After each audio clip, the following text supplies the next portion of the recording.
Guys video का thumbnail देखकर तो आप समझ ही गए होंगे। जी हाँ, आज हम बात करेंगे स्टीफन विलियम हॉकिंग के बारे में। गाइस स्टीफन हॉकिंग थे हौसले की मिसाल, जिन्होंने दुनिया को अपने कई एक्सपेरिमेंट से बार बार चौंकाया। वह इतने हिम्मती थे कि डॉक्टर्स द्वारा जिंदगी के 2 साल बताए जाने के बाद भी उन्होंने अपनी मौत को कई बार धोखा दिया।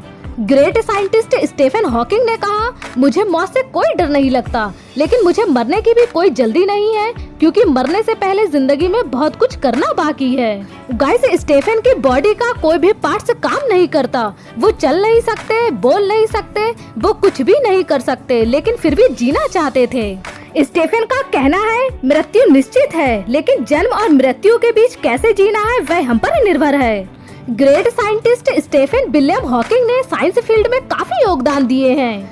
गाइस स्टीफन हॉकिंग का जीवन शुरू से ही काफी कठिनाइयों से भरा हुआ था, लेकिन फिर भी उन्होंने साइंटिस्ट बनने के अपने सपने को पूरा किया और साइंस की फील्ड में अपना बेशुमार योगदान दिया। उनके योगदान के चलते कई ऐसी चीजों के बारे में खोज की गई जिसकी कल्पना शायद ही पहले किसी ने की हो। गाइस स्टीफन हॉकिंग का जन्म इंग्लैंड में सन 1942 में हुआ था। स्टीफन जब 8 साल के थे तब उनके परिवार वाले सेंट एल्वेंस में आकर रहने लगे और यहाँ के ही एक स्कूल में स्टीफन का एडमिशन करा दिया गया। अपनी स्कूली शिक्षा पूरी करने के बाद स्टीफन ने ऑक्सफोर्ड यूनिवर्सिटी में एडमिशन लिया और यहाँ पर इन्होंने फिजिक्स सब्जेक्ट पर स्टडी की। जिस वक्त इन्होंने इस यूनिवर्सिटी में एडमिशन लिया था उस टाइम इनकी एज महज 17 वर्ष की थी। गाइस कहा जाता है कि स्टीफन को मैथमेटिक्स में रुचि थी और वो इसी सब्जेक्ट में अपनी स्टडी करना चाहते थे, लेकिन उस वक्त ऑक्सफोर्ड यूनिवर्सिटी में ये सब्जेक्ट नहीं हुआ करता था। इसी वजह से उन्हें फिजिक्स सब्जेक्ट चुनना पड़ा। फिजिक्स सब्जेक्ट में फर्स्ट डिवीजन में डिग्री हासिल करने के बाद इन्होंने कैम्ब्रिज यूनिवर्सिटी से अपनी आगे की पढ़ाई की। साल 1982 में कैम्ब्रिज यूनिवर्सिटी में department of employed mathematics and theoretical physical में इन्होंने कॉस्मोलॉजी पर रिसर्च किया। स्टीफन हॉकिंग आम लोगों जैसे ही अपना जीवन जी रहे थे, लेकिन साल 1963 में स्टीफन की सेहत खराब होने लगी। 21 साल की उम्र में स्टीफन की बिगड़ती हालत देख उनके फादर उन्हें हॉस्पिटल ले गए, जहां पर उनकी जांच की गई और जांच में पाया गया कि स्टीफन को एमियोट्रोफिक लैटरल स्क्लेरोसिस नामक बीमारी है।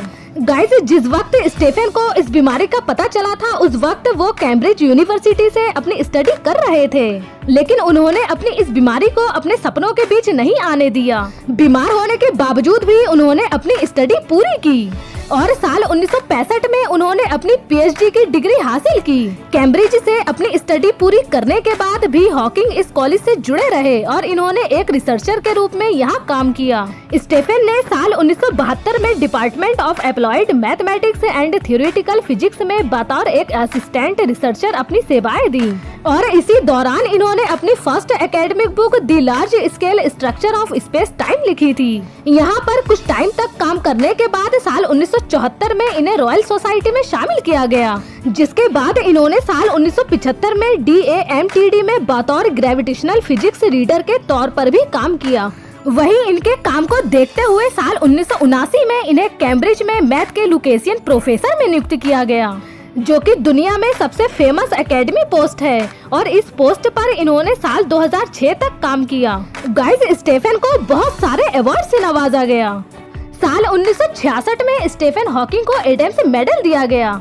इस अवार्ड के बाद इन्हें साल 1975 में एडिंगटन मेडल और 1976 में मैक्सवेल मेडल अवार्ड से नवाजा गया। इन्हें साल 1978 में एक और अवार्ड से नवाजा गया था और इस अवार्ड का नाम एल्बर्ट आइंस्टीन मेडल था। इन अवार्ड्स के अलावा इन्हें 2006 में कोपले मेडल, 2009 में प्रेसिडेंटल मेडल ऑफ फ्रीडम, 2012 में फंडामेंटल फिजिक्स अवार्ड्स भी दिए गए।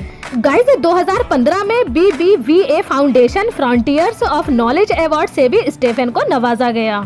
गाइस प्रोफेसर स्टीफन हॉकिंग ने यूनिवर्स को कंट्रोल करने वाले बेसिक लॉ पर कई रिसर्च किए। आइंस्टीन की थ्योरी ऑफ रिलेटिविटी और क्वांटम थ्योरी को एक्सपेरिमेंट करके हॉकिंग ने ये भी निर्धारित किया कि ब्लैक होल पूरी तरह से शांत नहीं है, बल्कि इमिटिंग रेडिएशन करता है। इसके अलावा हॉकिंग ने ये भी प्रपोजल किया था कि यूनिवर्स की कोई सीमा नहीं है और साइंस की मदद से ये भी पता किया जा सकता है कि यूनिवर्स की शुरुआत कब हुई थी और कैसे हुई थी। गाइस स्टीफन हॉकिंग ने अपनी जिंदगी में कई किताबें लिखी हैं। उनमें से सबसे पहली किताब का नाम a brief history of time है। ये किताब बिग बैंग और ब्लैक होल के सब्जेक्ट पर आधारित है और साल 1988 में पब्लिश्ड हुई। हॉकिंग द्वारा लिखी गई the universe in A nutshell किताब 2001 में पब्लिश्ड की गई और द ग्रैंड डिजाइन किताब साल 2010 में पब्लिश्ड हुई थी और इस किताब में स्पेस से जुड़ी जानकारी दी गई और ये किताब भी काफी सफल किताब साबित हुई। गाइस साल 2014 में स्टीफन हॉकिंग पर एक मूवी बनाई गई जिसका नाम द थ्योरी ऑफ एवरीथिंग है।